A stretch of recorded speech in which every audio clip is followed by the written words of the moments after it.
Alegra-te, cheia de graça. O Senhor está contigo. Louvado seja nosso Senhor Jesus Cristo. Querida comunidade, que celebra hoje solenemente como que uma conclusão de um dia exaustivo de muita oração. A igreja felicita e abre um precedente nesse período do advento, talvez, quem sabe, para nos estimular a fé e o amor. Nós estamos aí, mais ou menos, se eu não me equivoco, 170 anos da proclamação deste dogma da Imaculada Conceição de Nossa Senhora. E aqui, queridos, é imprescindível guardar no coração, você e eu, a você que é católico, a você que é cristão, é preciso guardar esse pensamento. Tudo, mas absolutamente tudo que a igreja diz a respeito de Nossa Senhora é em detrimento a Jesus Cristo. Foi assim com o dogma da Mãe de Deus. Por que Nossa Senhora é a Mãe de Deus? Porque apareceu um patriarca de Constantinopla chamado Nestório, que tinha dito que Maria não pode ser a Mãe de Deus, ela pode ser a Mãe de Cristo, fazendo com isso empurrar no consciente coletivo de que Jesus existe uma distinção entre a sua divindade e a sua humanidade. Mas como dividir a divindade de Jesus e a sua humanidade? Como? Qual é o limite onde a gente pode dizer, aqui é Deus que age, aqui é a humanidade de Jesus que age? Então, quando a igreja disse que Maria é a Mãe de Deus, é para mostrar que de fato Jesus é Deus, sem confusão, sem distinção, sem mistura. Queridos cristãos, tudo que a igreja diz a respeito dela é por causa dele. E não foi assim, senão, e aqui eu peço a permissão, faço um convite a todos vocês. Hoje a gente é mais maduro do que no passado. Hoje a gente tem a assessoria da internet.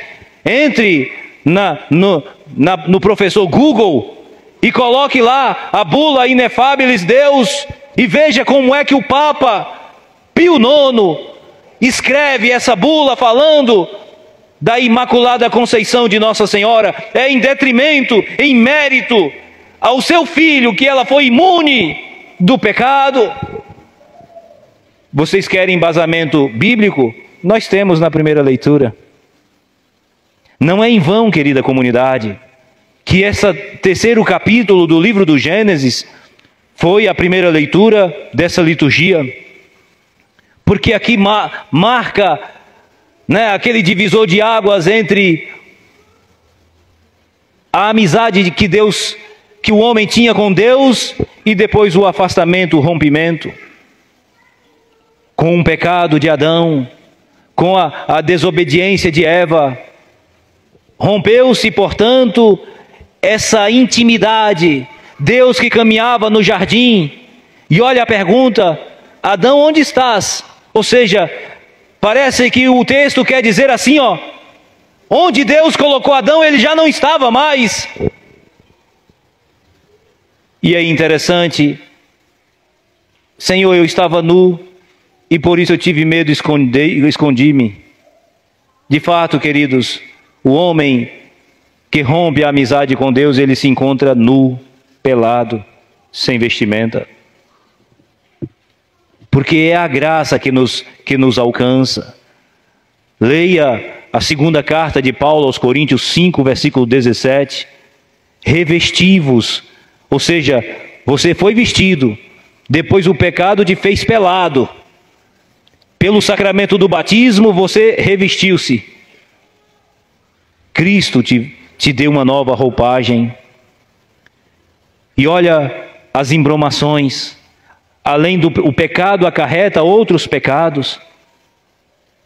Pelo menos 2 nós vemos na atitude de Adão, depois da desobediência.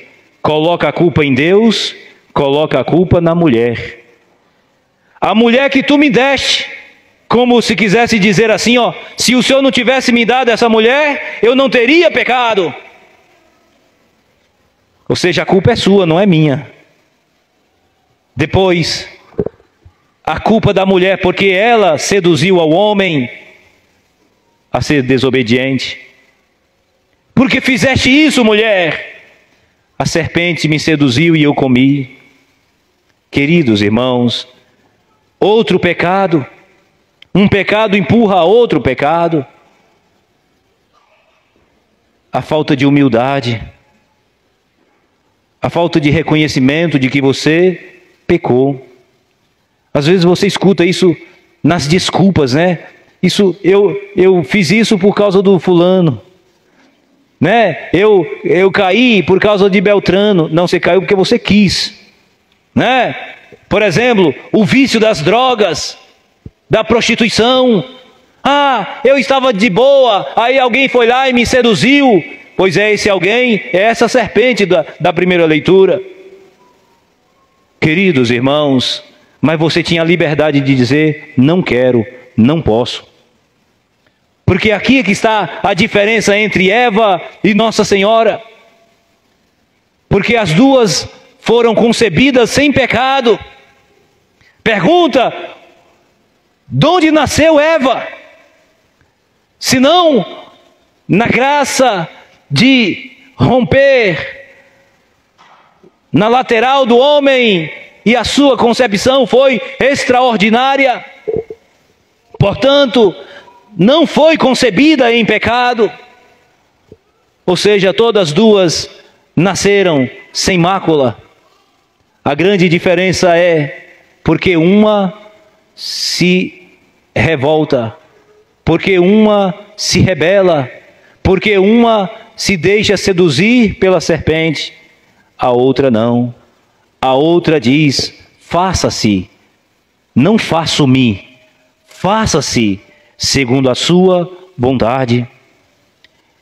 Padre, mas até agora o senhor não falou aquilo que o senhor disse há pouco, que na primeira leitura tem algo de importante para nos ajudar a compreender a Imaculada Conceição de Nossa Senhora. É verdade, queridos, que tem. Na inimizade que Deus coloca entre a mulher e a serpente, entre a sua descendência e a descendência dela. Queridos cristãos, quando a gente diz que Maria não foi concebida sem pecado, quando a gente diz que Maria é pecadora, logo, esse texto ainda é uma profecia que vai se realizar. Preste atenção. Guarde isso no coração, se é verdade. Quando a gente diz que Maria é imaculada, a gente já está dizendo com toda a altivez que a profecia apresentada no capítulo 3, versículo 15, se realiza na sua concepção. Porque se Maria foi concebida em pecado, se Maria participa da mácula, da nódoa do pecado, logo, ela não pode dizer que é inimiga de Satanás e muito menos a sua descendência. Percebem? Quando Deus diz, porém inimizade entre ti e a mulher, entre a tua descendência e a descendência dela, percebem onde está a convicção da igreja com relação à sua imaculada concepção? Porque se ela fora concebida imácula, logo, Maria participa, ela não pode dizer que é inimiga da serpente. Segundo, nós escutamos no Evangelho, Ave, ó toda agraciada. O que me encanta, queridos, é que às vezes algumas falas da Bíblia servem para alguma coisa e às vezes não servem para nada. Para alguns pregoeiros da mentira e da falácia, dizem assim, Maria, o Senhor olhou para ela, sorriu. Ficou contente porque encontrou nela alguma coisa de graça. Queridos cristãos, a palavra é clara. Toda agraciada. Se você quiser ir ao original, observe no grego se é toda agraciada ou se é apenas alguma gracinha, para que alguém possa justificar de modo vil, de modo mentiroso, de modo, sei lá, qualquer adjetivo que você possa qualificar para a mentira com relação à sua concepção. Toda agraciada não é um pedaço de graça, não é um pouquinho de graça, não é uma gota de graça, é toda. Queridos cristãos católicos, portanto, nós escutamos neste evangelho de hoje, o capítulo 1 do evangelho segundo São Lucas, afirmar peremptoriamente, sem tergiversar, que Maria é toda, mas toda mesmo, toda agraciada. Por isso que a Igreja Católica, quando nasceu a Igreja, já nos primeiros séculos, querido diácono, eu já disse aqui até para vocês, uma oração que os cristãos rezavam no segundo século da era cristã, quando nas dificuldades, sob a tua proteção, ó Virgem, Mãe de Deus, nos refugiamos. Olha que coisa linda, a igreja nascente já acorria pela intercessão da bem-aventurada Virgem. E cá para nós, inclusive eu tenho esse livro, se você quiser emprestado, eu empresto para você ler. O Magnificat, segundo Martinho Lutero. Ele fala, apresentando aquele canto de Nossa Senhora, o Magnificat. Ele fala de Nossa Senhora, e veja como é que Lutero fala da Virgem Maria. Depois vale a pena, não sei se tem em PDF na internet, mas vale a pena, eu já li essa obra. E o que me vem a pergunta é, onde nasceu a aversão, a contradição, a rejeição, colocar Maria num cantinho que não é o cantinho dela? Eu não sei onde foi que nasceu. Queridos cristãos, nós vemos Duns Scotus, Eriúgena, lá no século XIII, tecer aquilo que o Papa Pio IX vai descrever na sua bula, com tanta eloquência, mostrando a Imaculada Concepção de Nossa Senhora. E o que dizer das aparições de Nossa Senhora? A Catarina Laborré, que pede para cunhar. Às vezes você tem aí no seu pescoço uma medalhinha, veja se tem a palavra Imaculada. Observe. Nossa Senhora que aparece em Lourdes, no século XIX, para dizer também a Bernadette Soubirous, que ela é a Imaculada Conceição. Queridos católicos, o nosso amor pela Virgem Maria não nasce de uma ideia fantasmagórica, não nasce de um desejo superficial, folclórico. O nosso amor por Nossa Senhora é porque o próprio Deus colocou inimizade entre ela e o diabo. O nosso amor por Nossa Senhora não é que nós tratamos-la como uma deusa, porque não é. Não existe nenhum documento. Por favor, tenha honestidade na palavra. Você que é avesso à Igreja de Cristo, seja honesto, pelo menos nesta vez. Não diga que nós colocamos a Virgem como uma divindade, porque não existe nenhum documento, nenhuma fala da Igreja, nem ex cátedra, nem como falando de modo extraordinário ou ordinário. A Igreja nunca falou que Maria é uma deusa. Agora a Igreja sempre diz que depois de Jesus desse mundo, ninguém foi maior do que a Virgem Maria. E por que isso, padre? Porque Deus, no seu beneplácito amor, quis que fosse assim. Ele que tudo pode, Ele que pôde fazer do nada, ex nihilo, do nada, pôde fazer as coisas acontecer. Será que não podia preservar a Virgem Maria em detrimento ao seu filho Jesus? Será, já que ele pôde gerar a Eva também sem mácula, já que ele pôde fazer o Adão sem pecado, será que não podia fazer aquela que viria trazer o Salvador da humanidade também sem mácula? Uma vez que o próprio Jesus diz: é pelo fruto que se conhece a árvore, nenhuma árvore boa dá fruto ruim, nenhuma árvore má poderá produzir fruto bom. Se Maria é essa figura malévola, marcada pelo pecado, como pode nascer do seu ventre um fruto bom, o bom Jesus? Como pode? Queridos cristãos, às vezes me dá tristeza quando eu escuto essas coisas. Por quê? Porque aqueles que viveram, participaram da vida de Nossa Senhora.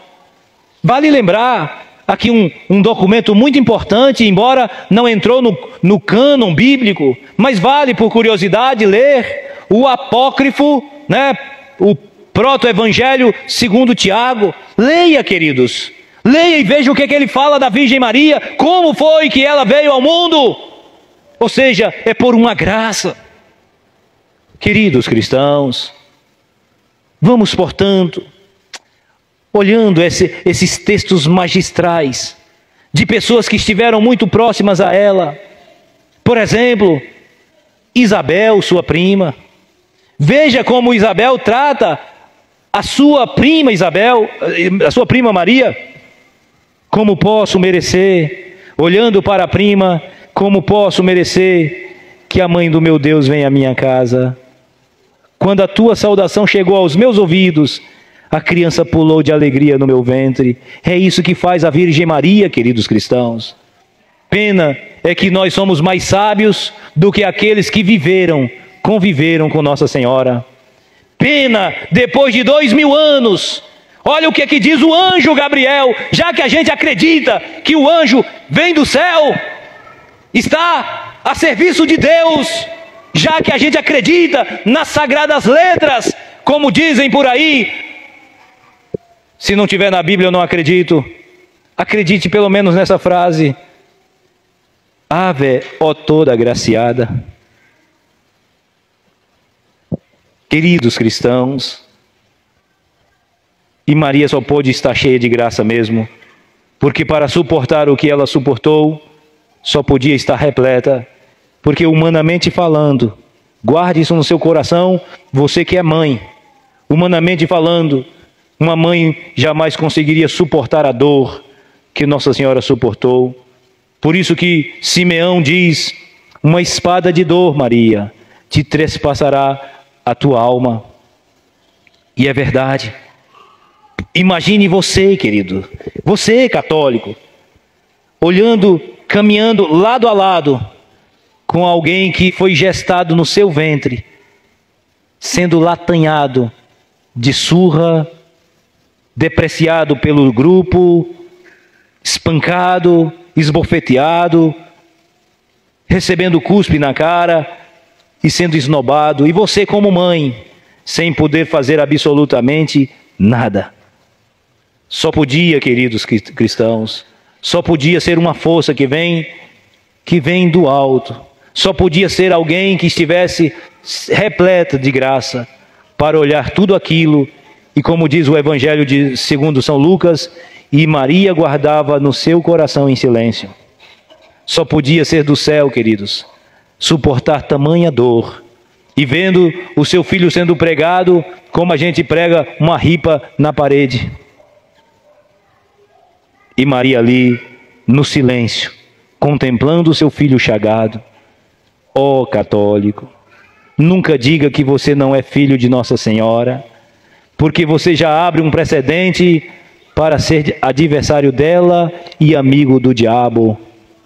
Nunca diga, você católico, eu falo para os católicos, a você que ainda ama a igreja de Nosso Senhor, nunca diga que você não tem simpatia pela Mãe de Deus, porque é imprescindível um cristão católico não ter paixão, amor pela mãe de Jesus.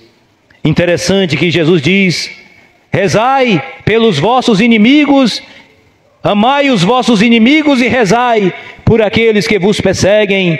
Mateus 5, 43, 44. E é interessante como você trata aquela que trouxe o Salvador da humanidade. Essa semana eu chegava em casa às 11 da noite, a minha mãe ainda estava lá na cozinha, e ela estava lá nos programas radiofônicos dela. Estava um pregador falando com tanta altivez sobre Nossa Senhora, ou sobre São José.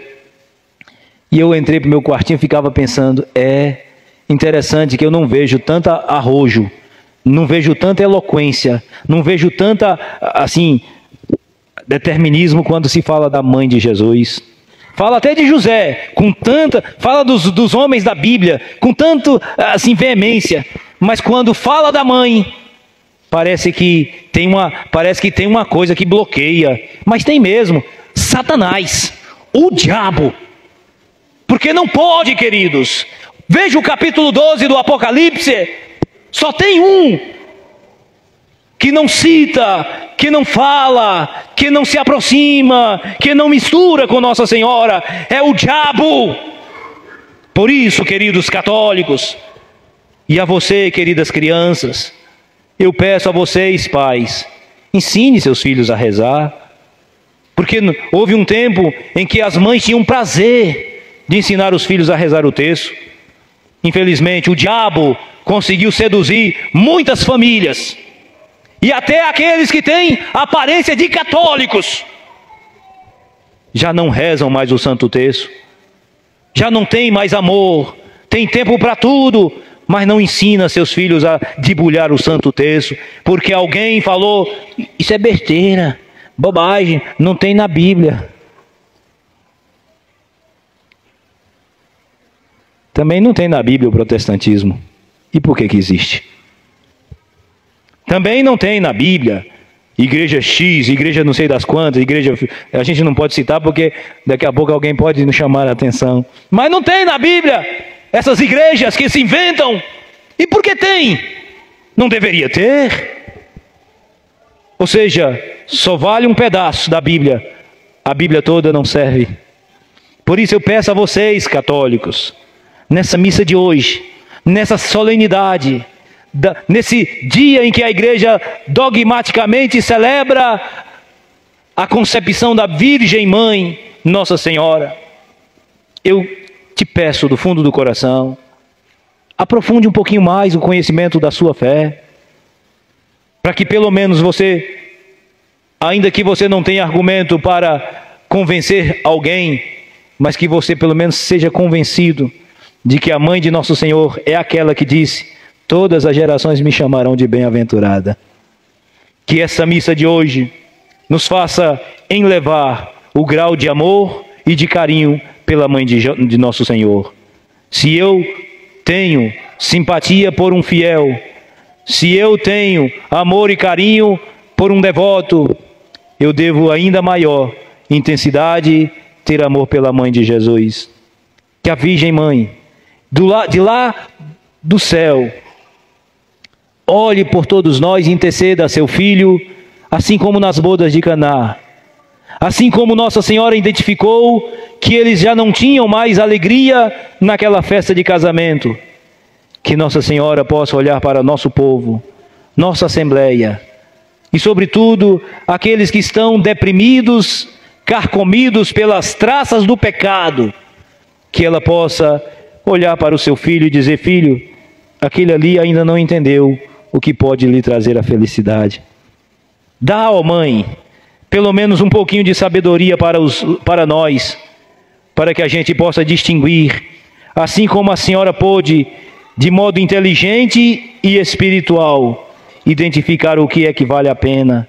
Dá, ó mãe, um pouquinho do seu saber, para que o nosso povo também entenda se vale ou não a pena abrir mão dos nossos projetos em detrimento ao projeto do seu Filho, nosso Senhor. Assim seja.